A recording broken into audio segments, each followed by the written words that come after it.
சிறகடிக்க ஆசை. 4 எபிசோட்ல ரோகிணி இங்கே ரொம்ப சின்சியரா அவங்க அம்மாவுக்கு ஒரு வீடும், கிறிஸ்க்கு ஒரு ஸ்கூலும் பார்த்துருக்காங்க. ஸோ இந்த ஸ்கூலில் மட்டும் கிறிஸ்து சேர்த்துட்டோம் அப்படின்னா, கண்டிப்பாக அந்த பக்கத்தில் இருக்கிற வீட்டில் அம்மாவை தங்க வச்சிடலாம். அதுக்கு பிறகு எந்த பிரச்சனையும் இருக்காது. அம்மா வேற அந்த முத்து மீனா வந்துட்டு போனதுலேருந்து கொஞ்சம் சரியில்லை. எங்கே நம்ம மேலே நம்பிக்கை இல்லாமல் அம்மா பாட்டுக்கு நமக்கு தெரியாமலே முத்து மீனா கிட்ட கிறிஸ்து தத்து கொடுத்துட்டாங்க அப்படின்னா அவ்வளோதான். அப்புறம் நமக்கு முன்னாடியே வந்து கிறிஸ் இந்த வீட்டில் ரொம்ப கஷ்டப்படுவான். ஏன்னா ஏற்கனவே அத்தை வேற எதுக்கு அடுத்தாலும் அனாதை பையன் சொல்லி நம்ம முன்னாடியே பேசிகிட்டு இருக்காங்க. அதுவே நமக்கு ரொம்ப கஷ்டமாக இருக்குது. அது மட்டும் இல்லாமல் இந்த முத்து மீனாவும் நம்ம குழந்தை வளர்க்குறதுக்கு ஏன் நம்ம வளர்க்கக்கூடாது? அதனால் இப்போதைக்கு அம்மாவை நம்ப வைக்கணும் அப்படின்னா நாம் சீக்கிரமே கிறிஸ்டியன்ஸ் இந்த ஸ்கூலில் சேர்த்துடணும். அதே மாதிரி அம்மாவையும் இந்த வீட்டில் வந்து தங்க வச்சிடணும் அப்படின்னு சொல்லி ரோகிணி முடிவு பண்ணுறாங்க. அதுக்காக வித்யாவை கூப்பிட்டுட்டு போய் ஏற்கனவே பார்த்த ஸ்கூலில் போய் பேசிட்டு வராங்க. ஸோ டோட்டலாக எவ்வளோ அமௌண்ட் வரும் என்ன அப்படின்னு சொல்லிட்டு அவங்க 2 டைம் ஃபீஸு, ஸ்கூல் ஃபீஸு, அப்புறம் யூனிஃபார்ம் ஃபீஸு எல்லாத்தையும் சேர்த்து ஒரு 50,000 நீங்கள் பே பண்ணுற மாதிரி இருக்குன்னு சொல்கிறாங்க. சரி ஓகே 50,000 ரெடி பண்ணிடுறேன்னு சொல்லிட்டு வித்யாவும் ரோகிணி அங்கேருந்து வந்துடுறாங்க. அதேமாதிரி வீட்டை போய் பார்க்குறாங்க. வீட்டுக்கு மாதம் 5,000 வாடகை, 30,000 அட்வான்ஸ் ஆகுதுன்னு சொல்கிறாங்க. ஸோ இதெல்லாம் கூட்டி பார்த்தா மொத்தமாக ஒரு 1,00,000 தேவைப்படுது வித்யா. என்ன பண்ணுறதுன்னு தெரியலடி. ஆனால் இப்போதைக்கு மட்டும் அம்மாவையும் கிறிஷையும் அங்கேருந்து இங்கே அழைச்சிட்டு வரல அப்படின்னா கண்டிப்பாக அம்மா வந்து கிறிஷை வந்து முத்துக்கு தத்து கொடுத்தாலும் கொடுத்துருவாங்கடி அப்படிங்கிற மாதிரி வித்யா பேசுகிறாங்க. உடனே அப்போதைக்கு வித்யா சொல்கிறாங்க, என்ன ரோகிணி உங்கள் அம்மா ஏன் இப்போ உன்னை புரிஞ்சுக்காம இப்படி பண்ணுறாங்க அப்படின்னு சொல்ல, இல்லடி அவங்க மேலேயும் தப்பு சொல்ல முடியாது. ஏன்னா நானும் சொல்லிட்டு தான் இருக்கேன், ஆனால் செய்யவே முடியல. இந்த பார்லர் கொஞ்சம் நல்லா போணுச்சு அப்படின்னா அது நல்ல ஒரு இன்கம் வரும். அதை வச்சு எப்படியாவது நாம் இந்த விஷயத்தெல்லாம் பண்ணிடலாம் நான் நினச்சிட்டு தான் இருக்கேன். ஆனால் பார்லரும் அந்தளவுக்கு சொல்கிற அளவுக்கு ஒன்றும் போகலடி. அதான் நானும் கொஞ்சம் ஃப்ரீயாக விட்டேன். ஆனால் இந்த முத்துவும் மீனாவும் சும்மா இல்லாமல் அடிக்கடி போய் எங்கள் அம்மாவை பார்த்துட்டு வராங்க. அவங்க பார்த்துட்டு வந்தாலே எங்கள் அம்மா டக்குன்னு முத்து மீனாவும் குழந்தை கேட்குறாங்க, கொடுத்துறவான்னு கேட்குறாங்க. அதுதான்டி இது இனிமேல் விடக்கூடாது. கடனை வாங்கியாச்சும் எப்படியா ஒன்று நீ சேர்த்துணுன்னு இருக்கண்டி அப்படின்னு சொல்கிறாங்க. அதே மாதிரி சொல்லிவிட்டு ரோகிணி அவங்க அம்மா வீட்டுக்கு போகிறாங்க. போயிட்டு அவங்க அம்மாவை பார்த்துட்டு, அம்மா இது மாதிரி நீயும் கிருஷ்ணன் கிளம்புங்க, நான் சென்னையில் உங்களுக்கு ஒரு வீடு பார்த்துருக்கேன்னு சொன்னல, அந்த வீட்டை போய் பார்த்துட்டு வரும் வாங்கம்மா அப்படின்னு சொல்லி கூப்பிட்றாங்க. எனக்கு கொஞ்சம் உடம்பும் முடியல கல்யாணி, இப்போ போகணுமான்னு கேட்குறாங்க. அம்மா நீ தானம்மா சொல்கிற, அப்புறம் வீட்டில் ஒரு தங்க வைன்னு சொல்லிட்டு கிறிஸுக்கு ஸ்கூல்லாம் பார்த்தாச்சு, உனக்கும் வீடு பார்த்துட்டேன். நீ வந்து இந்த வீட்டை பார் ஃபஸ்ட்டு, அந்த வீடு பிடிச்சிருக்கான்னு சொல்லு, வீடு பிடிச்சிருந்தா தானே நாங்கள் அழைச்சி தங்க வைக்க முடியும்னு சொல்கிறாங்க. சரி கல்யாணி இரு வரேன்னு சொல்லிட்டு அவங்க அம்மாவை குளிச்சுட்டு கிறிஸ்டெல்லாம் அழைச்சிட்டு அங்கேருந்து கிளம்புறாங்க. ஸோ இப்போதைக்கு வித்யா, அப்புறம் ரோகிணி, அவங்க அம்மா, அவங்க பையன் 4 பேரும் ஒரு ஆட்டோ பிடிச்சி அந்த வீட்டுக்கு போகிறாங்க. அந்த வீட்டில் போய் பார்த்தா ஹவுஸ் ஓனர் அப்போதைக்கு கொஞ்சம் வெளில போயிருக்காங்க. ஸோ ரோகிணி கால் பண்ணி சொல்கிறாங்க, இது மாதிரி இந்த வீட்டை பார்க்க வந்திருக்கோன்னு சொல்லிட்டு. அதுக்கு ஹவுஸ் ஓனர் கொஞ்சம் வெயிட் பண்ணுங்கம்மா, நான் கொஞ்சம் பக்கத்தில் கடைக்கு வந்திருக்கேன், நான் வந்து திறந்து காட்டுறேன்னு சொல்லிட்டு அவங்க வெயிட் பண்ண சொல்கிறாங்க.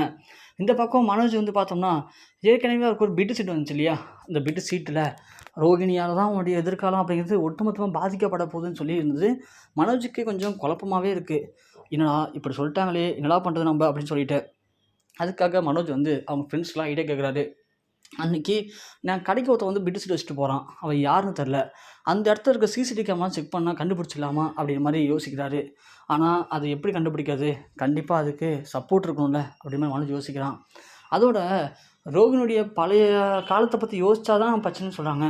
ஆனால் நிறைய பேர் சொல்கிறத வச்சு பார்க்கும்போது ரோகிணிக்கு ஏதோ ஒரு விஷயத்தை மறைக்காமல் தெரியுது. ரோகிணியை எப்படி தான் கண்டுபிடிக்கிறது? ஒருவேளை ரோகிணி நமக்கு துரோகம் பண்ணிடுவாளோ? ரோகிணி மட்டும் நம்ம துரோகம் பண்ணிட்டாங்க அப்படின்னா நம்ம வாழ்க்கையே அவ்வளோதான், அதுதானே அவனும் சொல்கிறான் அப்படிங்கிற மாதிரி யோசிக்கிறாரு மனோஜ். மனோஜுக்கு ஏதோ ஒன்று மறைக்கப்படுதோன்னு யோசிக்கிறாரு. யோசிச்ச மனோஜ் நேராக வீட்டுக்கு போகிறாரு. வீட்டுக்கு போயிட்டு விஜயாட்ட கேட்குறாரு, என்னம்மா ரோகிணி எங்கே அப்படின்னு கேட்க, ரோகிணி இன்னும் இங்கே வரலையேடா, ஏன் நீ போய் பார்லரை பார்க்கலையான்னு கேட்குறாங்க. இல்லைம்மா பார்லருக்கு போனேன், ரோகிணி கிளம்பிட்டா சொன்னாங்க, ரோகிணிக்கு கால் பண்ண வேண்டியதானே.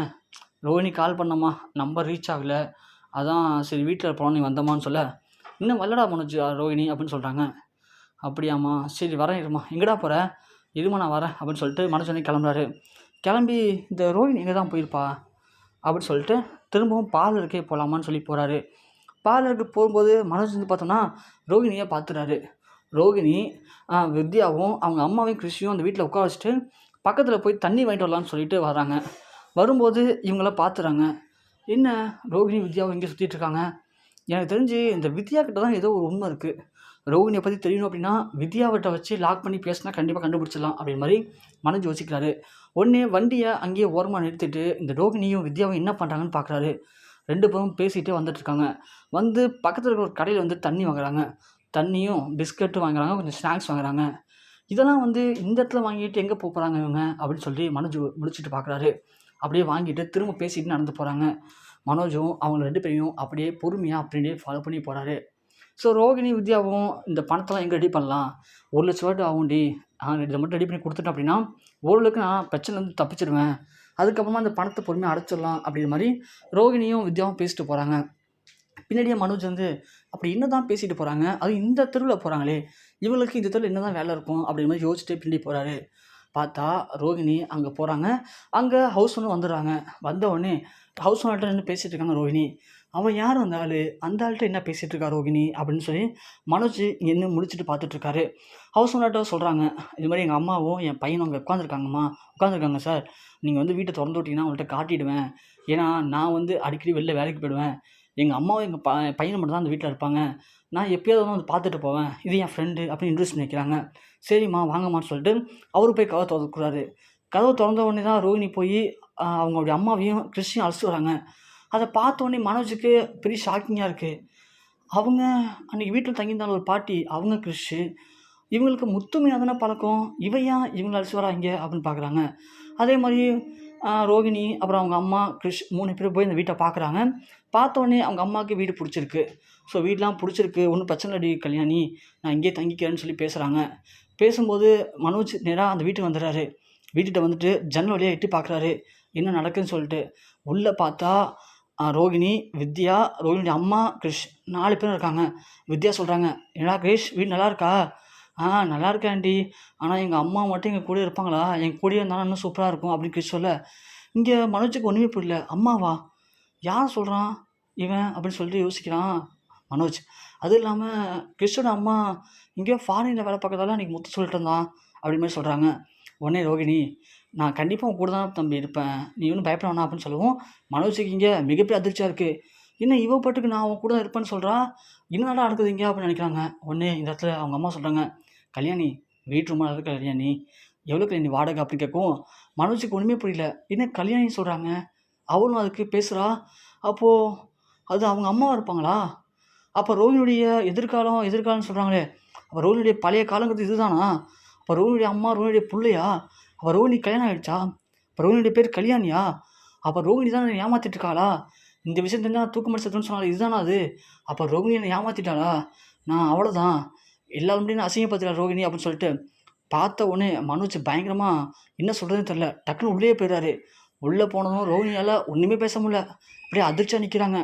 ஹவுஸ் உடனே யார் சார் நீங்கள் அப்படின்னு கேட்க, நீங்கள் வீடு காட்டுறீங்களே அந்த ரோகிணி கல்யாணியுடைய புருஷன் நான் அப்படின்னு சொல்லவும் ரோகிணியால் ஒன்றுமே பேச முடியல.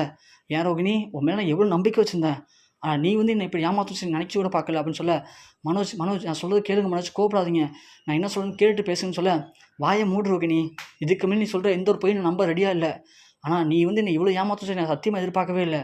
இதெல்லாம் ஒரு பொம்பளையா, உனக்கு எவ்வளோ கல்யாணம் குழந்தை இருக்குது, ஆனால் எல்லாத்தையும் மறைச்சிட்டு நீ என்னை எந்த அளவுக்கு ஏமாற்றிருக்க, என்னை பார்த்தா உனக்கு என்ன அவ்வளோ லூசு பயமாக தெரியுதுல அப்படின்னு சொல்லிட்டு ரோகிணியை பார்த்து அசிங்கமாக பேசிட்டு மனோஜ் அங்கேருந்து கிளம்பிடுறாரு. ஸோ ரோகிணிக்கு இப்போது என்ன பண்ணுறதுன்னு தெரில, வீட்டுக்கு போகலாமா வேணாமா, போனால் என்ன நடக்கும் அப்படிங்கிற மாதிரி ரோகிணி யோசிச்சிருக்காங்க. மனோஜ் நேராக போய் வீட்டில் உட்காந்து கதறி அழுகுறாரு. விஜயா ஓடி வந்து கேட்குறாங்க. அப்போது மனோஜ் நடந்த எல்லாத்தையும் சொல்கிறாரு. அப்படியே ஷாக் ஆகி விஜயா எதுவுமே பேசாமல் அமைதியாக உட்காந்துருக்காங்க.